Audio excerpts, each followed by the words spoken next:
Hello, Dijon here. In the TV and film portion of episode 138 of the Mustardcast, we go over the live action shows and movies we've been watching, review The Running Man, react to the Supergirl teaser, and discuss why Netflix buying Warner Brothers is bad for theaters. Please enjoy. Alright, moving on to TV and film. What have you been watching lately? TV and film wise, let me think. It's a hard thing. I don't watch much TV. Oh, I don't know if I brought this up on the podcast at all, but I watched that one Netflix original series, Baby Reindeer. And it was really good. It made me really sad. Just like between the premise and like the execution. And it's like I had to keep reminding myself that in this particular, like, yes, it's based on a true story, but these are just actors in this.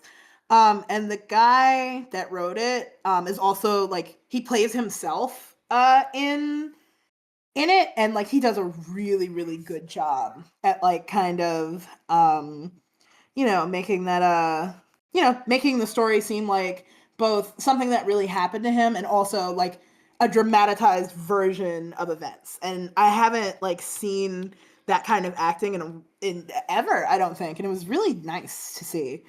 And I guess I feel like I watched a movie recently, but I can't. Dance Moms. I've been watching a whole bunch of. That's what I'm thinking of. I've been watching a whole bunch of Dance Mobs for some moms for some reason, because that's what we've decided is our like show of the season in at our workplace. And it is really interesting, but it is also really sad the way that Abby Lee Miller talks to those kids. Yeah, I've heard things about that show. Yeah, it's truly the show of all time. All right. For me, I don't have much either. I watched Running Man in theaters. It was a good time. Uh, Glenn Powell is an infinitely charismatic actor and kills every role I see him in, and this is no exception. Um, the Running Man is based off of a 1982 novel by Stephen King, and this is the second adaptation of the book, with the first one releasing in 1987, starring Arnold Schwarzenegger. Um, It is described as, in the near future, The Running Man is the top rated show on television, a deadly competition where contestants must survive 30 days while being hunted by professional assassins. Desperate for money to save his sick daughter, Ben Richards is convinced by the show's ruthless producer to enter the game as a last resort. Ratings soon skyrocket as Ben's defiance, instincts, and grit turn him into an unexpected fan favorite, as well as a threat to the entire system. This is directed by Edgar Wright. Uh, I gave it a 3.5 on Letterboxd. It was fun and had a decent message about um, how corporations run the world, and don't care about anything but lining their pockets, even at the cost of people's lives. The ending wasn't really satisfying to me, and was apparently uh, a departure from the book in some ways. But Oh, boo. Stephen King himself liked it, so Yeah, you know, that's that's a as good long as thing. At long as, least, as, long as he liked it. Um, yeah. but yeah, that's all I have. Moving on to trailers and news, we got a teaser trailer for Supergirl. Um, and yeah, it's releasing July 26th, 2026. Yeah, so 666 is crazy. Very crazy. uh, how does it feel to see a trailer for a comic movie and know what scenes from the comic that they're pulling from? It's so strange. It's like I in watching the trailer the whole time I was like, wait, I know when that happens. I know when that happens. And it's like I've never had that for a comic book movie before. And like it's really fun, but it's also just it's so weird. It looks very Guardians of the Galaxy ish, despite not being directed or written by James Gunn. Hmm. And so in this trailer, which is a teaser, the visuals are kind of bland, especially in comparison to that beautiful book we read. And I want Yeah. to hope that's because the big stellar moments are in post production right now. And, I hope this so. is just a teaser after all, not an official trailer. And that, in an official trailer, we'd see something, more exciting, more beautiful, more bright and vibrant, Right. like a green kryptonite sun or something like that. Yeah. F They don't have any of the incredible vistas from the book, though. I'm gonna be beyond disappointed. I'm gonna be so Me, upset. me too. Because it's like that's the whole, like, honestly, that's what makes Supergirl Woman of Tomorrow so special, is like how unique it is visually. Yeah. Dizzy McAlpine said it best on Twitter in response to a tweet from YouTuber High Top Films. They say, as evident by the art you've shared here, Woman of Tomorrow is a swords and sorcery story set in space. Ruthie is a princess, Kara has a sword, they travel across medieval fantasy lands, etc. The film seems to abandon much of that aesthetic for a very dry and bland sci-fi look, and I agree. Um, it's very much a space opera. It's a combination of sci-fi and fantasy in a very similar way to like Star Wars. And Right. they're leaning too hard into the sci-fi aspect for this. Um, and Yeah. and you look at it and go like, man, James Gunn would do it better because if you've seen any of the Guardians of the Galaxy movies, those are sci-fi movies that are colorful as hell. That do actually Right. like. I'm honestly upset that this isn't the one he directed. Like Superman, I liked it, but I think somebody else probably could have done it better.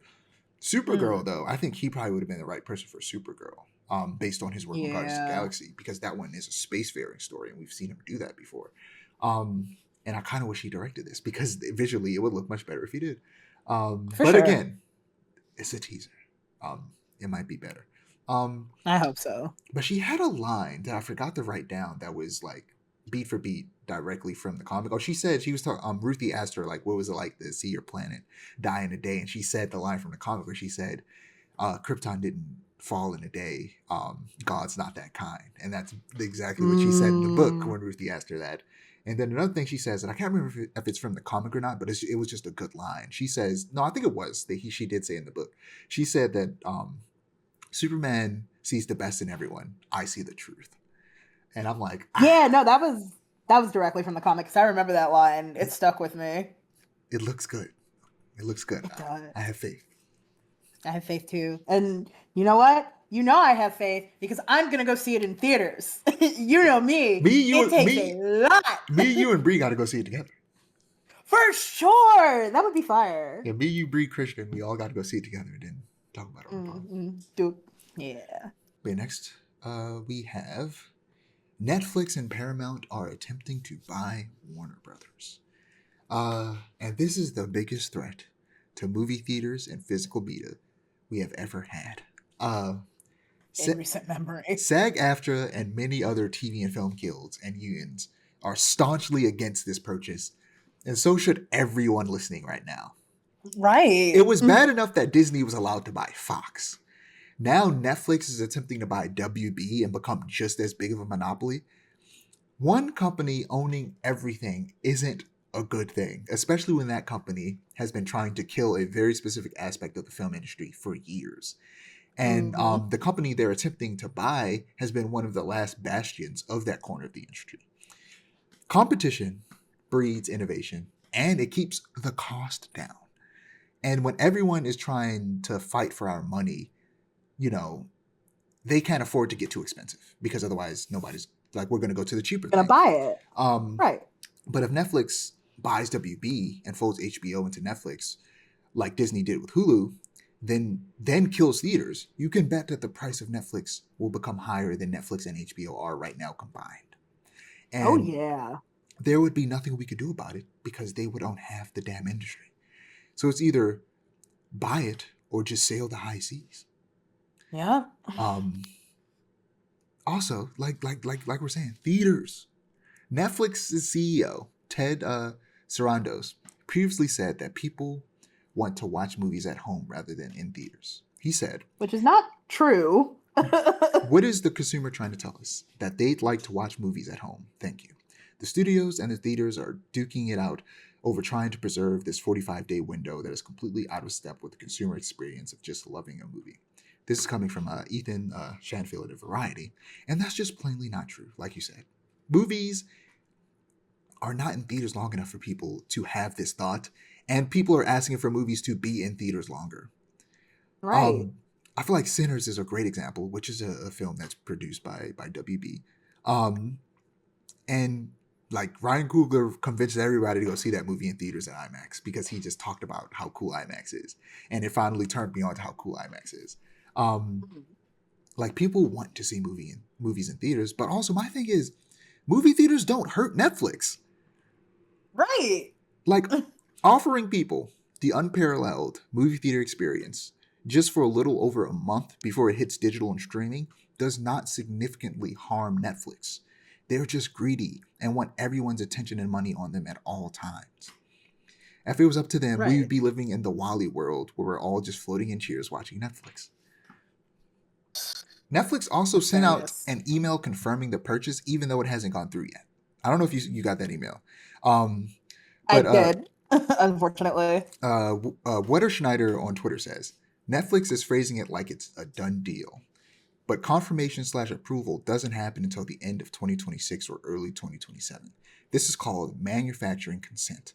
They want to avoid giving people a chance to process this, and they're pushing a narrative that everything is fine, and it's already done. It is not. My knee-jerk reaction is that this is a bad thing. My deeper thought is that it's worse than we can imagine.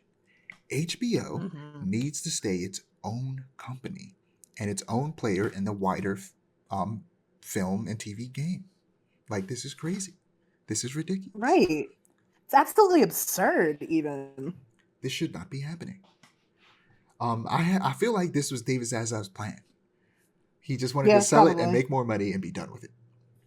This is insane. I can't believe it.